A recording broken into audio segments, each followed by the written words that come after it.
This is called The Reverend Spy. This is a true story from the Second World War as told to David P. Denton. David P. Denton is the author. The manuscript for this book came to me in a very unusual manner, which I need not discuss. Suffice it to say that it was accompanied with a signed statement giving me the full rights of publication. Aside from a few corrections and a small amount of editing, we are presenting it to you as it originally came to us.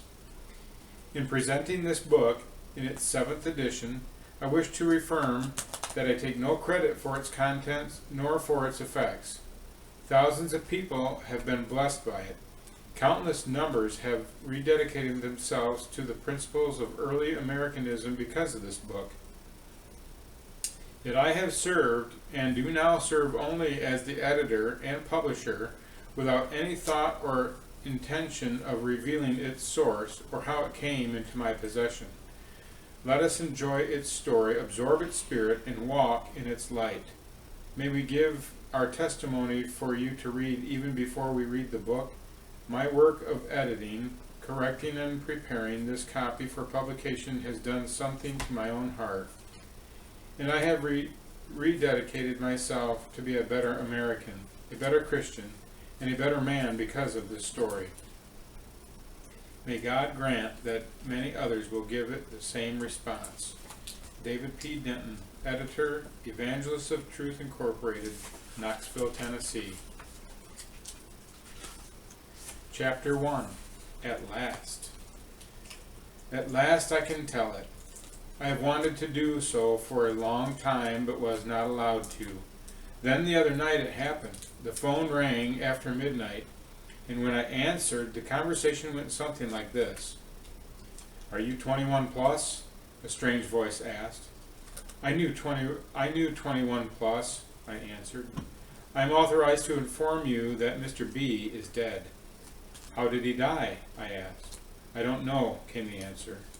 "I know nothing about all of this and have no idea what it all means, except that I am authorized to tell you that Mr. B is dead, that all of your contacts are gone, and that you are now a free man." "What is my name?" I asked the mysterious voice on the other end of the line, fearful that this was all a trap. "I don't know," came the reply. "Where do I live?" I asked again. "I don't know that either," the voice replied. "How did you get my number?" I pressed for an answer, trembling with excitement at the thought that this could be the end of a long, long struggle. "I do not have your number. This was dialed from a coded card which will be destroyed as soon as you hang up." "Who told you to call me?" I continued nervously. "How do I know that this is not a trick of some kind?"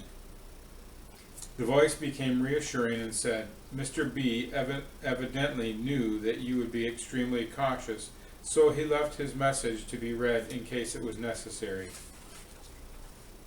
Here is his message. To the friend who knew 21 plus, 35 is no more. All of those who knew his secret are no more. You and I are the only ones left who knew it. And when you get this message, you will no longer need to keep our secret. You are now a free man. Signed, Mr. B." As the message ended, there was a click on the other end of the line, followed by that peculiar stillness that comes when someone has hung up the receiver. I stood with the phone still at my ear for some time, unable to grasp the full significance of this development, and overwhelmed at the fact that it was finally over. Suddenly I aroused myself, quickly hung up the phone, and then removed it again. Getting a dial tone, I dialed a number at random, waited until I heard it ring on the other end of the line, and then hung up. No one must be able to trace that call. I slumped into a chair and sat for quite a while, too stunned to fully understand what this all meant. In a few minutes, I relieved 30 years and a secret that had been mine all of that time. I saw again the sincere face of a young minister who was willing to pay the supreme price in order to help his country. I heard his voice again as he pleaded, What shall I do? Stay at home, pastor my church, and use the ministry to keep out of military service while others fight and die for me. Stay at home with my wife and children while other men leave home and family to defend theirs. Stay at home and enjoy the flow of money that the war is bringing while men from our own church go out and fight and die and get very little for it. What shall I do? I shall never forget that pleading voice, or that brutally honest young man as he faced up to his responsibility.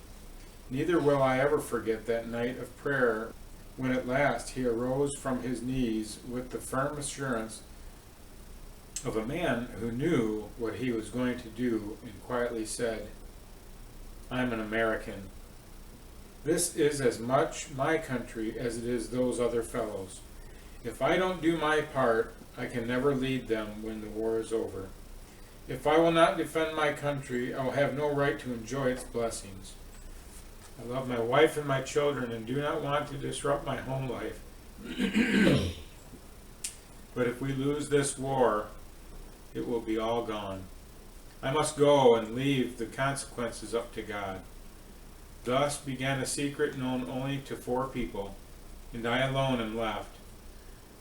I know the secret only as a spiritual advisor to the young minister. I do not know and cannot tell the details of many of his experiences, neither do I know any of the individuals involved.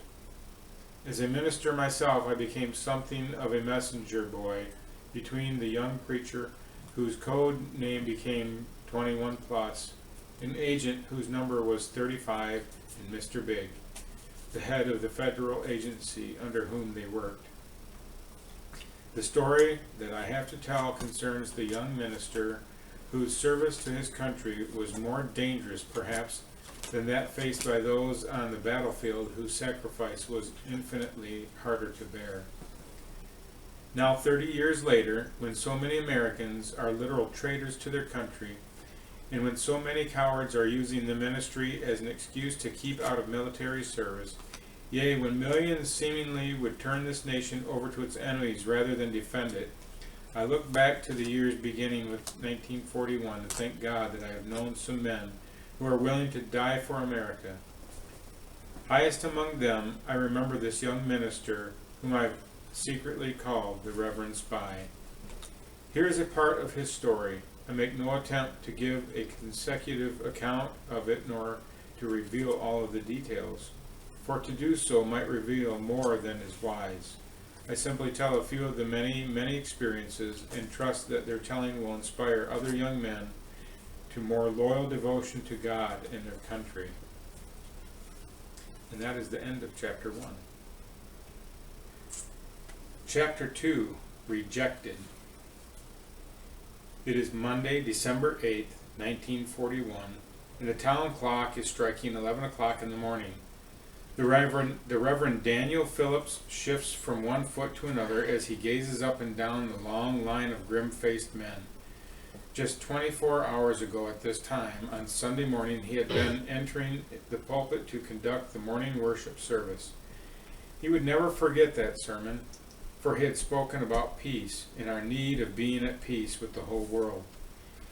He had insisted that while some nations were at war, the United States should stay out of it, and that we should adopt the role of peacemaker. Now, as he stands in line, hearing faintly the subdued conversation of the men around him, some of whom were his congregation just yesterday, his own preaching seems somewhat absurd and completely out of context. You see, even while Dan was preaching, the Japanese were attacking Pearl Harbor. And whether we wanted to be or not, we were already at war. Soon after the close of his morning service, the terrible news reached him, and his plea for peace was forgotten. The next few hours had been a nightmare of activity. People had rushed to him for advice. Some had gathered to pray. Many of the men immediately began to make plans to go to war. Some of weaker constitutions suggested that we should surrender at once in order to stop the bloodshed. The atmosphere was literally electrified with conflicting reports, suggestions, questions, and problems. Finally, after hours of counseling, praying with others, and trying to help in every way possible, the Reverend Dan Phillips had to have some help himself. So he slipped away to a quiet place where he could seek the advice and help and prayer of a good friend. What was left of the night had been spent in prayer and heart-searching, and when morning dawned, he knew what he must do. Now, before noon, he stands with other brave men to offer himself as a volunteer to defend his country. He took little part in the conversation about him, for he was still wrestling with many problems that had to be solved. At 1 o'clock, he reached the table behind which sat the recruiter. Several of them had been hastily brought in to assist with the enrollment of the large number of volunteers. The young sergeant before whom Dan stood eyed him closely, seemingly conscious of the fact that this volunteer was different from most of the others. "Why do you want to be in the service?" he asked. "Because this is my country, and I want to help defend it," was the answer. "What do you work at?" came the next question. "I'm a minister of the gospel of Jesus Christ and have been pastoring a church," Dan answered. The sergeant showed his surprise but went on. "You know you wouldn't have to go, don't you?" "Yes, I know that," was the reply, "but I am sure that I should do all I can for my country." While Dan had been standing there, he had noticed a man in a dark business suit who had been circulating among the crowd, listening first to one man and then another. Dan had also noticed that when his own questioning began, this man had stopped nearby and seemed very much interested in his statements. Now he suddenly leaned over near the ear of the sergeant and held a whispered conversation with him. After a few moments, the sergeant leaned across the table and said, "Sir, I need to ask you some questions about yourself, so sit down there and let's get this all on record." Sitting down and noticing that the man in the civilian clothes also sat down and listened intently, Dan ran down a long list of facts about his background. A native Tennessean of United States citizenship, married, 2 children, completed high school, college, ordained Methodist minister, some years experience as a successful pastor, short term as a civilian chaplain in the service. Good health, hard worker, a working knowledge of carpentry, machinery, electronics, and a few other things which might be useful, and unusual strength for a man of normal size. Also, he had been an Eagle Scout, a Scout leader, and presently a Boy Scout counselor. As this conversation proceeded, the man in the civilian suit seemed to become more and more interested, but said nothing while the questioning proceeded. When the record was complete, he again had a whispered conversation with the sergeant and then arose and left the room. The sergeant made careful note of these facts, repeated the name and address to be sure of no mistakes, and then said, "Sir, I'll have to pass you on to our medical examiners now." And standing to his feet, he reached across the table, grasped Dan's hand firmly, and said, "I'm sure glad I interviewed you. I was about to lose all faith in preachers and churches, and I'm surely glad to meet one that is a real man and a true American. I hope you remember the boys out there in the front when you pray, and remember me too. Goodbye, and I hope everything goes well with you." An orderly led Dan through the crowd toward the back of the building where a local doctor, whom Dan knew, was employed full-time giving the required examinations. When Dan entered the room, the doctor carefully shut the door behind the orderly and turning to the young minister said, "Well, Reverend, I didn't expect to see you here today, but I certainly do admire your courage and your patriotism. I wish more of our ministers were real men and not so sissy. Now you seem to be a special case here, and I must give you a more thorough examination than we do most of them, and then I have something for you." It was a puzzled young preacher who submitted to that physical examination. What could it all mean? He had come in here to volunteer for service in the army, but from the first question he had seemed to sense that they were taking more than a passing interest in him. Now the words of his doctor friend raised his curiosity even higher. After a long time and a complete physical, The doctor looked at Dan with a smile and said, "Reverend, do you ever wear glasses? Have you ever had any trouble with your eyes?" "Why, yes," was the reply. "I wear them occasionally when I'm doing a lot of reading. And I did have a little trouble when I was in college, but that was several years ago, and now my eyes are all right." "Well, I guess that's it," the doctor muttered as he began to fill out a blank. Dan sat quietly, waiting and wondering what all these strange statements meant. All that he knew was that God was with him and that he was sure he was doing what the Lord wanted him to do. Several minutes passed as the doctor wrote, then opened the door and passed the report out to the waiting orderly.